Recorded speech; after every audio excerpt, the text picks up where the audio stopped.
Florida's coast is caving in, not from a hurricane, not from a storm. The ground itself is vanishing, swallowed by 300-foot sinkholes that opened overnight while people slept. Picture waking up to find your favorite beach just gone. Not washed away, not eroded. Gone. Swallowed whole by a hole the size of a football field that didn't exist when you went to bed. Right now, tourists are fleeing hotels in their pajamas. 47 miles of Florida coastline are completely shut down. And the sinkholes are not stopping. They are spreading, connecting underground, and moving north. But here is what has scientists in complete panic. Black tar from 50,000 years ago is rising through the cracks. Ancient material that hasn't seen sunlight since the Ice Age is forcing its way to the surface. And seismic monitors in Florida, a state that never has earthquakes. Thanks for tuning in to Haitian Rue Girl's World, where we talk about all things being a Haitian Rue Girl living in Florida. Y'all don't forget to like, comment, and subscribe. And Monitoring systems detect subtle shifts in beachfront foundations. Within minutes, Broward County emergency sirens echo across coastal neighborhoods. Parents clutch children, staff pound on doors. Elevators are shut down as a precaution. At 8:15 a.m., a third rupture tears open off Boca Raton. Now the pattern is undeniable. The Florida Department of Environmental Protection declares a Level 1 environmental emergency. Director Amanda Torres initiates a multi-agency response call with 15 county emergency management offices. Reports flood in: water discoloration, unusual currents, accelerated shoreline retreat. By 9 a.m. sharp, 47 miles of coastline from Port Everglades to Palm Beach are officially closed. Red flags line beaches that only hours earlier were filled with joggers and photographers. The Broward County Sheriff's Office deploys 200 deputies to establish evacuation perimeters. The Coast Guard enforces maritime exclusion zones extending 2 miles offshore. Commercial vessels are rerouted. By late morning, 12,000 tourists are displaced from beachfront hotels. 8 major resorts complete full evacuations. Emergency shelters open in Fort Lauderdale and West Palm Beach. Traffic inland thickens as residents voluntarily leave barrier islands. At 12:04 p.m., satellite imagery from NOAA Disaster Response Division reveals a chilling reality. 23 distinct underwater sinkholes now scar 15 square miles of ocean floor. Some continue expanding in real time. Dr. Marcus Reynolds of the United States Geological Survey reviews the sonar overlays in stunned silence before describing it as an unprecedented collapse cascade, something never documented in Florida's modern geological record. Preliminary economic impact estimates surpass $2.3 billion before sunset. Insurance carriers halt new coastal underwriting. Structural engineers scramble to assess foundation stability. And offshore, beneath darkening Atlantic waters, the seafloor continues shifting. Florida does not sit on solid ground. Beneath the beaches, beneath the hotels, beneath the highways, lies a massive porous limestone platform that has been slowly dissolving for thousands of years. Scientists call the process karst collapse, and right now, it is accelerating at a rate that has thrown every geological model out the window. Dr. Sarah Chen, lead geologist with the United States Geological Survey, explains the chemistry behind the catastrophe with growing alarm. Rainwater absorbs carbon dioxide as it falls, forming carbonic acid. That acid combines with saltwater intrusion pushing inland from the rising ocean, creating a chemical reaction that literally eats the rock from below. A process that normally unfolds over centuries is now happening in months. The acceleration defies every geological model in her database. Sonar mapping deployed after the first collapse reveals the nightmare beneath the surface. A massive interconnected cavern network stretches from Miami to Jupiter. Some chambers measure 200 feet tall and extend for miles through the subsurface. The scale is beyond anything scientists anticipated. Dr. James Martinez at the University of Florida, analyzes three-dimensional models of the system with visible distress. The limestone foundation beneath populated communities resembles Swiss cheese, hollowed out, structurally compromised, across hundreds of square miles beneath people who have no idea what lurks below their feet. Multiple stressors are converging simultaneously to accelerate the destruction. Sea level rise is increasing water pressure at 3.22 millimeters per year above historical averages. Saltwater intrusion is weakening the limestone 40% faster than records from the 20th century. Temperature fluctuations cause expansion and contraction cycles that fracture already compromised rock. Dr. Lisa Wong at the Scripps Institution of Oceanography describes the convergence as multiple stressors, creating a perfect storm for geological failure. The numbers tell the full story. Florida historically averaged 2 to 3 sinkholes per year statewide. Current collapse rates average 12 sinkholes forming every single week. Monitoring stations are now detecting acoustic anomalies, the actual sound of rock fracturing underwater in real time. Saila Martinez, a marine geologist at the University of Miami, examines samples under electron microscopy. The discovery sends shockwaves through the scientific community. The tar balls contain ancient organic material that was trapped inside limestone for thousands upon thousands of years. Carbon dating confirms what initially seems impossible. The material ranges from 15,000 to 50,000 years old. It was sealed inside deep rock layers that have not seen sunlight since the last ice age. The seafloor collapses, tore those layers open, and forced the ancient material upward. The connection to the sinkhole crisis becomes undeniable. Maps overlaying tarball locations with the underground cave network match almost perfectly. The tarballs are not random. They are appearing directly above known collapse zones with disturbing precision, revealing fractures that penetrate hundreds of feet into bedrock and expose geological layers that should remain permanently sealed. Environmental Protection Agency teams deploy to run toxicity tests. Swimming bans extend across 31 miles of coastline. Wildlife casualties mount rapidly. 47 sea turtles show signs of tar ingestion. 12 dolphins exhibit respiratory distress. Marine mammal rescue centers become overwhelmed within 48 hours. Then scientists racing to map potential tar deposit locations discover something even more alarming. Methane readings are spiking inside several collapse zones, suggesting additional hazards lurking beneath the fractured limestone. If material buried for 50,000 years is forcing its way to the surface right now, the question nobody can answer is this: what else is down there waiting to come up? Maria Martinez clutches her 8-year-old daughter Sophia's hand as they stand outside their family restaurant in Pompano Beach. For 18 years, this beachfront property represented 3 generations of dreams built on Florida sand. Her parents opened the restaurant before she was born. She grew up inside those walls. Sophia has never known a home without it.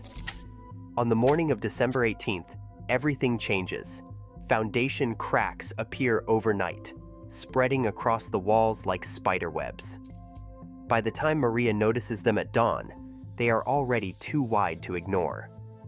The building inspector arrives at 9:47 a.m. and delivers the verdict without softening it. The structure is compromised due to ground subsidence. Evacuate immediately. Maria grabs 3 suitcases and the family photo albums. The restaurant is valued at $2.8 million and carries insurance that specifically excludes ground collapse. As they drive away, Sophia presses her face against the car window. "When can we go home, Mama?" The human devastation extends far beyond one family. Highway A1A develops stress fractures near Deerfield Beach that were not there 72 hours earlier. Florida Department of Transportation engineers measure 6 inches of subsidence across a 3.2-mile section of roadway. The highway closes to all traffic. 45,000 daily commuters reroute through residential neighborhoods, never designed for that volume.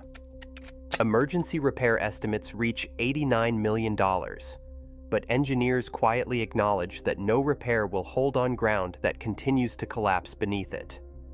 High-rise evacuations begin after midnight.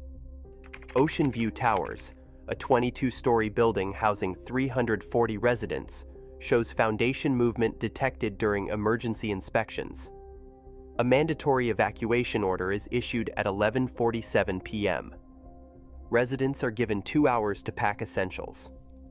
Elderly residents requiring medical assistance struggle down darkened stairwells as elevators shut down for safety. Emergency shelters hit 150% capacity within hours. The Red Cross opens 8 additional facilities across Broward County. 67 restaurants shut down as evacuation zones expand. Spring break bookings evaporate, with projected losses reaching $420 million. A mental health crisis emerges alongside the geological one. Children wake screaming from nightmares of the ground opening beneath them. Anxiety medication prescriptions spike 340% across coastal counties.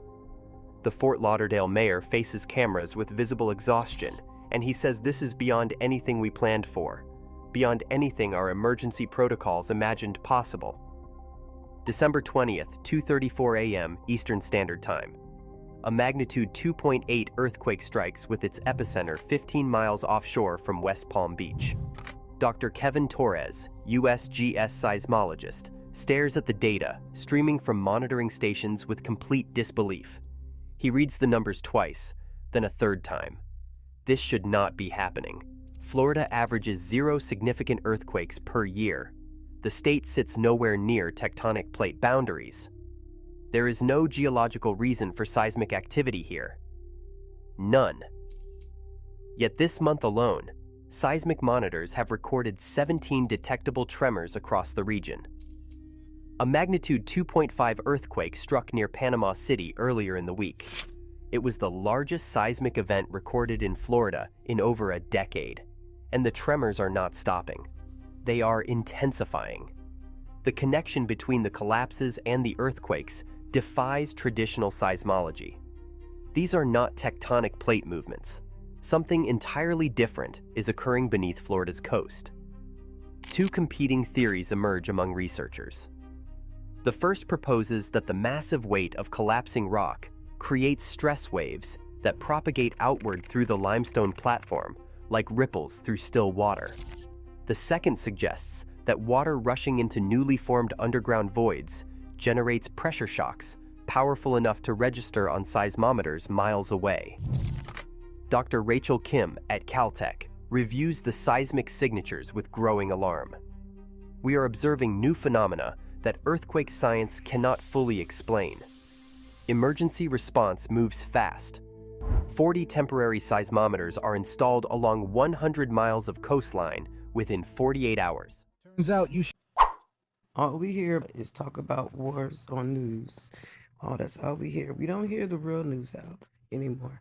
News like this, news that affects Florida, news that affects the whole East Coast. But no, they ain't talking about this. Y'all like this, comment, and subscribe. So this can be pushed out because these big YouTubers are doing their thing, putting out information, researching, all the stuff, giving it to us. While us little YouTubers are trying to bring it up and trying to bring awareness of what's going on for real out there. But y'all, tune into my world. All things pertaining to a Haitian girl living in Florida. Haitian root gal living in Florida. Excuse me. Let's tune in.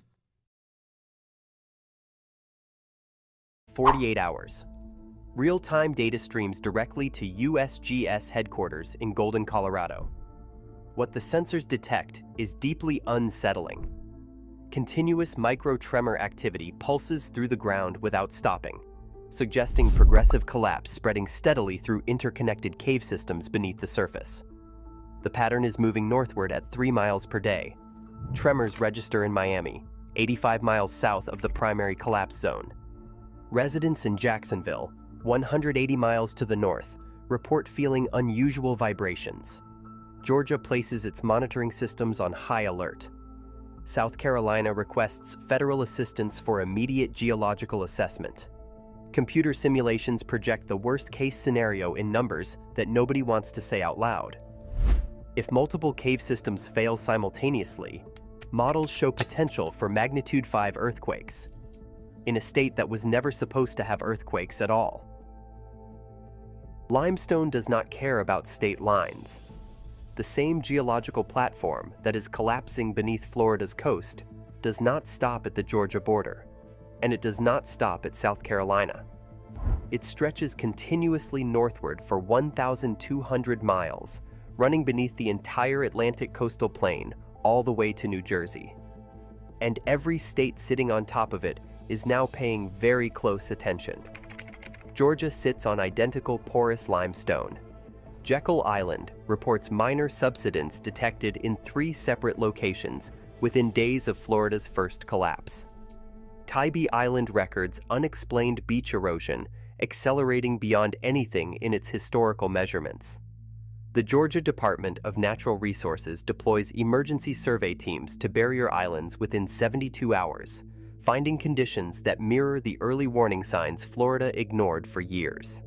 South Carolina contains karst topography riddled with underground voids. The governor requests immediate federal geological assessment. North Carolina's Outer Banks show early warning signs that scientists previously dismissed as normal coastal erosion. They are no longer dismissing them. USGS expands its seismic and ground monitoring networks across 6 states simultaneously. Dr. Michael Torres at Duke University presents the domino effect theory with supporting data that alarms coastal researchers across the country. Florida's collapse is not an isolated event. It is creating regional destabilization through interconnected geological systems that cross state boundaries invisibly.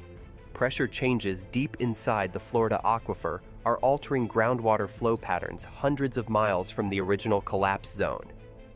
The aquifer system itself extends from southern Alabama all the way to South Carolina, connecting the fates of millions of people who never considered themselves part of Florida's crisis. The economic implications are staggering. Atlantic coast tourism generates $186 billion annually across the affected states. Real estate values in 15 coastal counties alone total $2.4 trillion in assessed property. Federal Reserve economists are quietly running scenarios in which the spreading collapse triggers a financial catastrophe that dwarfs the 2008 housing crisis. Lloyd's of London moves fast. The insurance giant reclassifies the entire Atlantic limestone coast as extreme risk, essentially uninsurable under traditional coverage models. The global financial system is beginning to price in a possibility that most Americans have not yet been told. The ground beneath the most valuable coastline in the world may be fundamentally, permanently compromised. December 19th, Governor Ron DeSantis stands on the steps of the Capitol in Tallahassee and declares a statewide emergency. The formal request submitted to the White House demands $12 billion in federal disaster relief. It is the largest single-state FEMA request in history outside of hurricane season. The Florida National Guard receives mobilization orders for 4,200 personnel, the largest domestic deployment the state has ever authorized. Troops establish checkpoints, coordinate evacuations, and patrol closed beaches to prevent anyone from entering collapse zones that are still actively forming. The congressional battle erupts within hours. House Republicans question the emergency allocation during appropriations hearings, arguing that decades of unchecked coastal development created the vulnerabilities that... Did y'all hit that like button? Did y'all comment it down below? Are y'all... of unchecked coastal development created the vulnerabilities that taxpayers are now being asked to fund. Senate Democrats push for immediate approval without conditions, warning that American citizens are losing their homes and livelihoods, while Washington calculates political advantage. The debate over climate change's role in accelerating the collapse paralyzes legislative action completely.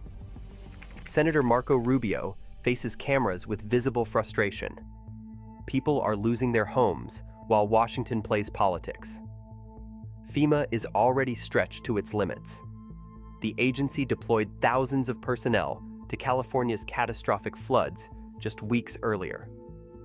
Administrator Diane Crisell delivers a stark warning to Congress. FEMA cannot maintain the current operational pace without immediate additional funding, and emergency reserves are depleting at rates the agency has never sustained before. The insurance industry moves toward systemic collapse. Citizens Property Insurance, Florida's state-backed insurer of last resort, faces insolvency as claims exceed $18 billion in the first week alone. Private carriers begin canceling 340,000 policies across coastal counties, citing ground collapse exclusions buried deep in policy fine print that most homeowners never read. Families open their insurance documents and discover their coverage specifically excludes the exact disaster destroying their properties. Property markets freeze instantly. Coastal real estate sales drop 91%. Mortgage lenders refuse new loans within 10 miles of any documented sinkhole. $67 billion in assessed property value disappears from tax rolls within 2 weeks. Tourism losses reach $43 billion annually. 340,000 jobs across Florida's service economy are now directly threatened. The political calculus is brutal and unavoidable. Invest billions in geological monitoring and coastal resilience now, or spend trillions on repeated disaster response forever. 1 week after Lieutenant Commander James Walsh radioed in coordinates that made no sense off Deerfield Beach, Florida's coastal crisis shows no signs of ending. The numbers tell a story of destruction that is still being written. 47 miles of coastline remain closed to the public. 23 documented sinkholes scar the seafloor across 15 square miles. Damage estimates exceed $25 billion and climb higher with every passing day. 78,000 residents remain displaced from their homes, sheltered in facilities that were never designed for long-term occupation. The seismic tremors continue spreading northward at 3 miles per day. Scientists track the progression with growing unease as vibrations register in states that never once prepared for geological instability. Georgia, South Carolina, North Carolina. Each state watching Florida and quietly asking the same question about its own coastline. Recovery operations face a grim reality that has no precedent in American disaster response. Unlike hurricanes, which arrive violently and then pass, leaving damage that can be cleared and rebuilt, the sinkholes represent ongoing geological failure with no identifiable endpoint. Engineers cannot rebuild on ground that continues to collapse beneath the foundations. Insurance cannot cover losses that policies specifically exclude. Government cannot fund relief efforts that exceed emergency reserves already depleted by disasters elsewhere. The systems that Americans rely on in a crisis are failing all at once. 3 nuclear power plants operate in zones now classified as geologically vulnerable. Military installations supporting Atlantic Fleet operations rest on foundations that may already be compromised. The Port of Savannah, the 3rd busiest in America, was built on rock that dissolves. The limestone platform that supported paradise for generations was always fragile. It was always dissolving, slowly and silently, in the dark beneath the surface. The hotels, the highways, the neighborhoods, the dreams, all of it built on ancient rock that was never as permanent as it appeared. Beneath the sand right now, the carbonic acid keeps eating. The cavern walls keep cracking. The ancient material keeps rising. Scientists are still listening to the sound of rock fracturing underwater, and that sound is not getting quieter. Florida may never feel solid again. Thanks for tuning in to Haitian Rude Gal World.